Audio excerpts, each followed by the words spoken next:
Coach, back in the Barry this past weekend, back on track, 2 more wins. What were your overall takeaways from these 2 games? Yeah, I don't know if it was the best we played all season, but at this point of the year, there's no style points. Every win puts us closer and closer to a lot of the goals we had going into the year, and we haven't really accomplished any of them yet. But every win is making all of that look more possible, and so in that way, I think just finding ways this time of year is the key. Saying that, I hope we can play a little bit better, and we're going to need to on the road the next 3. Thursday, went into the bench a little bit. Was that the plan throughout most of last week? And yeah, how did that play out with guys like Jackson getting shots up and making a couple threes and getting more guys in there and putting up shots? Yeah, it was a huge lift for us. I think we've it sometimes it's not even about the guy that gets added. Like Jackson's been good this whole time and probably has deserved this crack of and had a few cracks, but deserved to play. But the other part of it was we're trying to get Brandon going once Brian got hurt. So we wanted to maximize as many minutes as possible to get Brandon that experience so that he was actually ready to go. Now that we got Brandon ready to go, it feels like it's time that we can expand to the 8th guy and get Jackson going. And I think all year we've been trying to fight that balance of our continuity is our key. When we have the right guys on the floor, we're really good. We need to keep expanding the rotation so we have more depth and can play more guys. And balancing those 2 things has been difficult, but it was nice to be able to go from 7 to 8 this weekend. It definitely made us better. Saturday, back and forth game, I wasn't able to be there. What was your assessment of how you, and have kind of continually, won these close games and come out on the right side? What was your evaluation of the second half and how that played out for you guys? Yeah, I think the starting point is Max Weisborough. It's unbelievable. He's the best player in the conference. He's the best player in the region. It's just getting to a point of, we have 19 wins, and in 4 of them, he's hit a shot in the last minute to win the game. And at some point, that's the most valuable thing you can do. On top of the fact he's a great rebounder, a great passer, a great defender, and the best shooter in the league. I think that's the starting point. Max is sensational, and then on top of that, I think it's really everybody doing a great job of not panicking, of staying in the moment.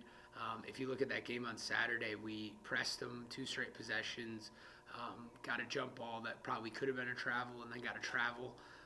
That's how we got the ball back to hit the game winner.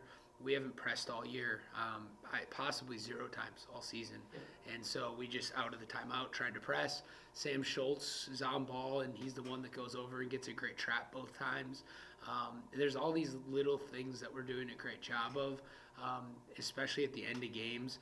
I feel like everyone slows down and focuses even more, and that's not a normal thing for any team to do. And we have a lot of freshmen still playing and sophomores, so I'm really proud of him for all of that. And then obviously it's Max that makes that big shot, but Carson's the one that gets the rebound after they miss it. Dylan hits 2 free throws after Carson gets the rebound and it ends up in Dylan's hands. Riley, the true freshman's on ball and forces the last play to go in because they had a shot to tie it, but the guy's foot was on the line because they didn't even get behind the 3-point line because we did such a good job pressuring them. So it's all these little winning plays that add up, obviously with the big play of Max's shot. Yeah. Thrown in the press on Saturday, you guys have to have been practicing that, but what does it say about your guys to throw that in there in the second half of a big conference game and see it lead to success? Yeah, we've practiced at 0. I don't know why we've never practiced it, and I don't really even know why we did it because there was 55 seconds to go and we were down 2, so we shouldn't have done it. But we thought we could. Obviously, we have a pretty good team. They've had some success this year, but have struggled a little bit. I think sometimes when you're better, you want to put pressure on, and you want to do that pressure in some different ways and just see how they handle it. And obviously, we got a little fortunate with, the fact that he slid a little bit, maybe some Barry home court stuff. The Barry's a little slick, slide a little bit more in there than maybe you do some other arenas. So, no, fortunate to get the ball back there, and we still had to make the play, but definitely the fact we can execute some high-level concepts without maybe practicing them even, just guys that are smart, it says a lot about this group. With Max and Dylan offensively, I think these past two games, their numbers very, very similar, 16, 17 shots. Is there a number you're trying to get to with them offensively in terms of, how many shots they're putting up? Yeah. I don't have like a target number. I don't, I think both of them are unselfish, and at times can even be unselfish to a flaw.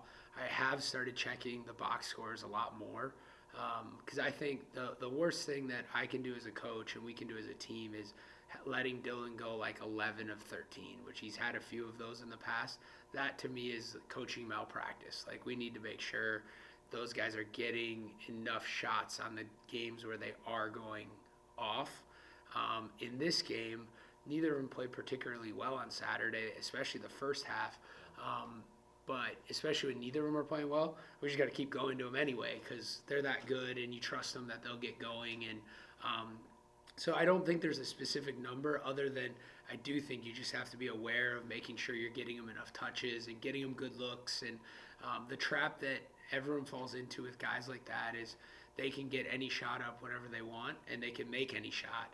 And so sometimes you get a little lazy as a coach, where you don't run enough good stuff for them, because they can get the shot ups either way and have good games either way.